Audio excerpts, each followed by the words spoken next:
उत्तराखंड की चारधाम यात्रा करने वाले सभी श्रद्धालुओं की यात्रा सुरक्षित हो, इसके लिए यात्रा वाले मोटर मार्गों को बेहतर किया जा रहा है। मोटर मार्गों की व्यवस्थाओं को बेहतर करने के लिए लोक निर्माण विभाग के सचिव डॉक्टर पंकज कुमार पांडे लगातार मॉनिटरिंग कर रहे हैं। साथ ही उन्होंने श्रद्धालुओं से ट्रैफिक नियमों का पालन करने की अपील की।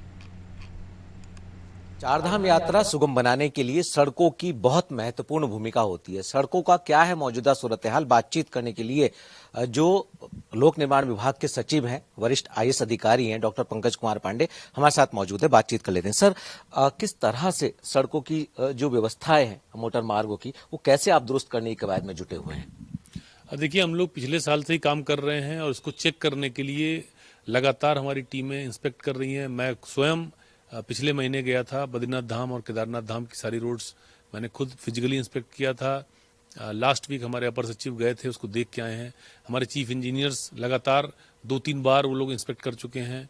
मैं गंगोत्री और यमुनोत्री जा रहा हूँ, 3 दिन के बाद जा रहा हूँ इधर की रोड देखने के लिए। और मैं ये कह सकता हूँ कि पिछले सालों से कहीं ज़्यादा बेहतर स्थिति में सड़कें इस वर्ष हैं। जो केदारनाथ धाम का जो रूट था, गुप्त काशी से आगे वाला पोर्शन, वो काफ़ी ख़राब था, उसको हमने बना लिया है। एक छोटे से पोर्शन में अभी काम चल रहा है जहाँ पे सिंकिंग जोन था, जो पूरी ज़मीन धंस रही थी, जहाँ पे वहाँ पे डीएम ने 1 वे किया हुआ है 15 दिन के लिए, क्योंकि एक तरफ काम हो गया, दूसरी तरफ काम चल रहा है उसमें, क्योंकि एक साथ दोनों तरफ नहीं कर पा रहे थे। तो वो पोर्शन छोड़ के बाकी काम हमने कर लिया है। लास्ट ईयर चमोली में पीपल कोटी के पास काफ़ी सारे लैंडस्लाइड आए थे, उस पर भी ऑल्टरनेटिव रूट हम लोगों ने प्लान कर लिया है। पागल नाला एक जगह थी, वहाँ पे टीएचडीसी की हेल्प से हम लोग एक ऑल्टरनेटिव रूट बना रहे हैं। लॉन्ग टर्म प्लानिंग के लिए वहाँ पे एक टनल प्रस्तावित है, जो हमारी जो एजेंसी है वो उस पर काम कर रही है। इसके अलावा यमुनोत्री वाले साइड में हमने पूरा काम कर लिया है।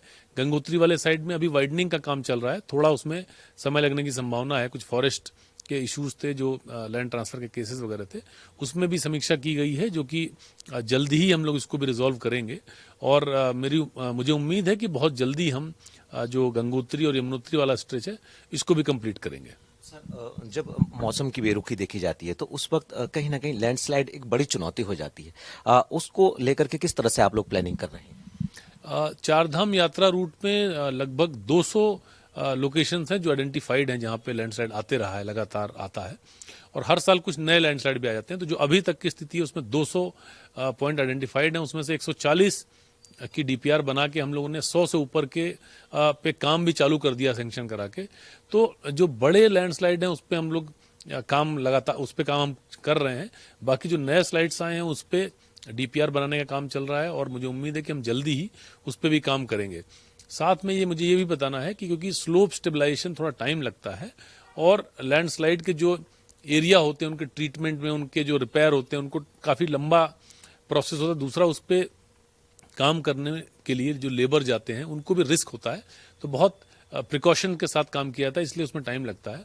बट चारधाम यात्रा पहले से कहीं ज़्यादा सुखद अनुभव देगी और कहीं ज़्यादा हम लोग सुरक्षित भी कर रहे हैं। जहाँ पे स्लाइड के इश्यूज़ हैं वहाँ पे प्रयास कर रहे हैं कि कोई इस तरह की प्रॉब्लम नहीं आए। इसके अलावा मशीनें भी हम लोग डिप्लॉय कर रहे हैं कि मान लीजिए बारिश में या कोई ऐसे मौसम में कहीं पे रोड ब्लॉक होता है या स्लाइड आ ही जाता है, तो उसको कैसे क्लियर करेंगे, कम से कम टाइम में कैसे करेंगे, उस पर भी पूरी कार्रवाई करी जा चुकी है। सर, बड़ी तादाद में उत्तराखंड में श्रद्धालु बड़े मनोभाव के साथ यहाँ पहुँचते हैं और सड़क की सुरक्षा एक बहुत महत्वपूर्ण पहलू है। और चूंकि आप लगातार ग्राउंड जीरो पर जाकर के मॉनिटरिंग भी कर रहे हैं, तो हम क्या माने कि एक भरोसा लेकर के तमाम यात्री यहाँ सुरक्षित यात्रा के उद्देश्य से पहुँच सकेंगे? देखिए, एनएच में काफ़ी पोर्शन में लगभग हम लोग 75% में रोड सेफ्टी का काम कर चुके हैं। उसमें क्रैश बैरियर हैं, जो और इम्प्रूवमेंट करने थे, जो भी ब्लाइंड स्पॉट्स थे उन पे काम करना था, वो हम लोग कर चुके हैं। हम लोग स्टेट हाईवे पे भी काम कर रहे हैं। पिछले साल तकरीबन 700 करोड़ रुपए के काम सैंक्शन किए गए थे, जिस पे काम चल रहा है अभी। उनकी क्वालिटी चेक करने के लिए हमने एक थर्ड पार्टी एजेंसी भी लगाई है, जो रैंडमली 10% काम चेक करेगी और ये देखेगी, ये इंश्योर करेगी, हमें बताएगी कि वास्तव में वो जिस पर्पज से लगाए हैं हमने, क्या उसको वो संभाल पा रहे हैं, वो एक्सीडेंट रोक पा रहे हैं कि नहीं रोक पा रहे हैं। तो वो भी हम कर रहे हैं। तो ये सारा काम हम पब्लिक सेफ्टी के लिए, जो लोग इस पे ट्रैवल कर रहे हैं उनकी सुरक्षा के लिए कर रहे हैं। और आगे भी प्लांटेशन वगैरह की भी बात चल रही है कि जो वैली साइड है वहाँ प्लांटेशन भी किया जाए, कि कभी अगर क्रैश बैरियर से कोई इशू हो तो उसके आगे बड़े प्लांट्स हों, ट्रीज हों जो कि होल्ड कर पाएं गाड़ियों को, क्योंकि एक भी गाड़ी गिरती है तो बहुत ज़्यादा नुकसान होता है, बहुत सारी जानें जाती हैं उसमें और हम लोग का पूरा डेटा हमारा खराब हो जाता है। तो उसको हम लोग प्रयास ये कर रहे हैं कि हमारे प्रदेश में अगले 1 साल में सारे स्टेट हाईवे और नेशनल हाईवे पे पूरे में क्रैश बैरियर हमारा लग जाए और जो भी लोग बाहर से ट्रैवल कर रहे हैं या जो हमारे लोकल लोग यहाँ पे ट्रैवल करते हैं वो अगर एसएच और एनएच पे ट्रैवल कर रहे हैं तो उनको एक्सीडेंट का खतरा मिनिमाइज कर सकें हम लोग। सर, तमाम पहलुओं पर आप लगातार फोकस कर रहे हैं और सभी यात्रियों की जो यात्रा है वो सुरक्षित यात्रा हो। क्या कहेंगे तमाम श्रद्धालुओं से?